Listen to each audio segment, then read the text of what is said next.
As the government began opening up the economy and loosen mobility restrictions due to COVID-19, a string of inconsistencies from public officials leave Filipinos confused.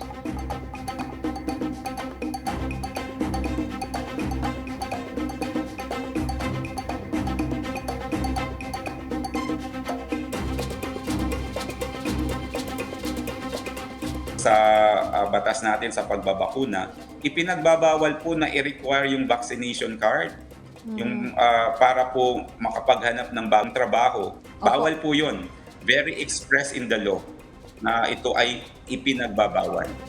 But Secretary Carlito Galvez Jr., chief implementer of the government's National Action Plan against COVID-19, said otherwise.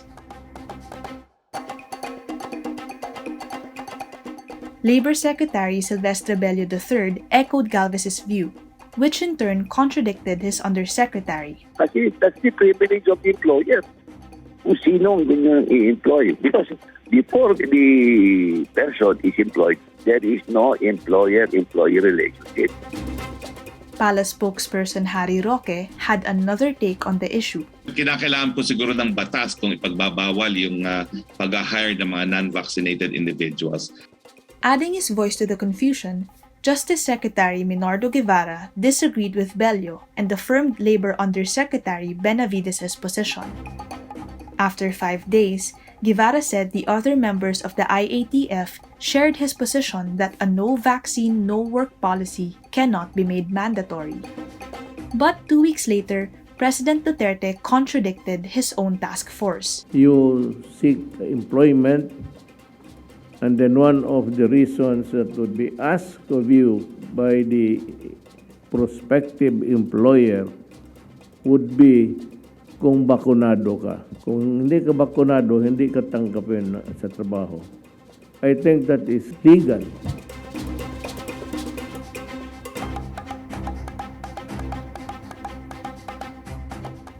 In January, the government issued clarificatory guidelines on wearing face shields in indoor settings and other public places. After 6 months, following calls to scrap the use of face shields as questions on its effectiveness were raised, Roque said Duterte had agreed that wearing of face shields is mandatory only in hospitals. I can only confirm what Senate President Tito Soto and what Senator Joel Villanueva said earlier, that the President did say that the wearing of face shields should only be in hospitals.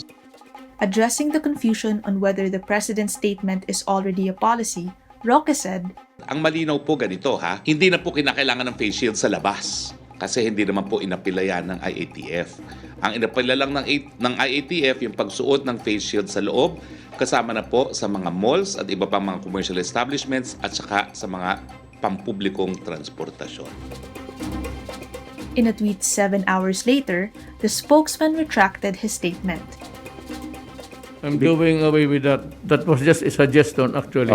I was really bent on restoring the mandatory use of the face shield. Indoors and outdoors po. Kasi takot ako. Lahat. We go back Lahat to the normal before.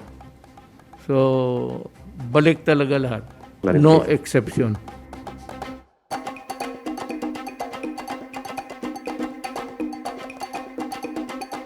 Pwede na po ang interzonal travel under the pertinent resolution ng IATF at ng probisyon ng Omnibus Guidelines at ang kailangan lamang nilang ipresenta ang kanilang COVID-19 domestic vaccination card or certificate of quarantine completion na nagpapakita ng kanilang vaccination status.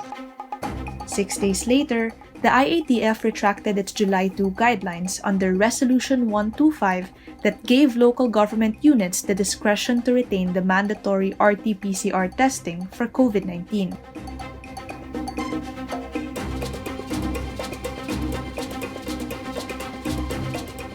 As a source of bad health, tobacco is also a source of good through taxation. But the Department of Health strongly disagreed. The industry has not sat on its hands, nor allowed this popular vice to go unchecked. It has created products that deliver a similar satisfaction but with far less harm. The DOH countered.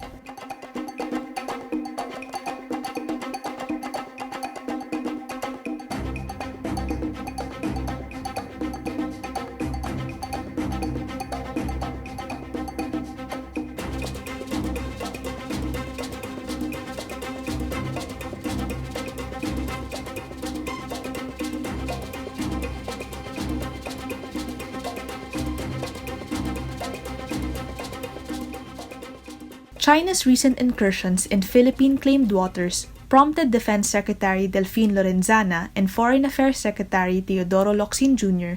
to demand that Chinese vessels leave the maritime area immediately. But Roque said the issue had been blown out of proportion. That area naman in the first place was never under our possession.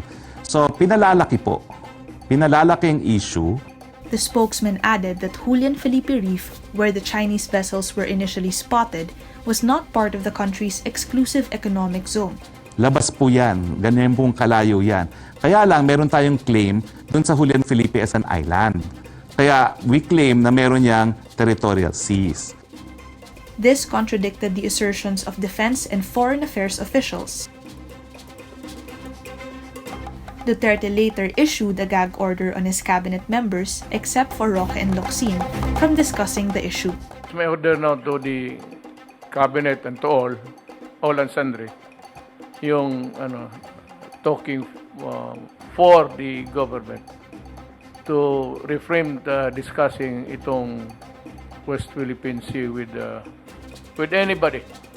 If we have to talk, we talk, and tayo-tayo lang. And there is one spokesman, si Secretary Harry Duterte. The instruction of the President was clear. Only the Secretary of Foreign Affairs and myself can speak on the issue now.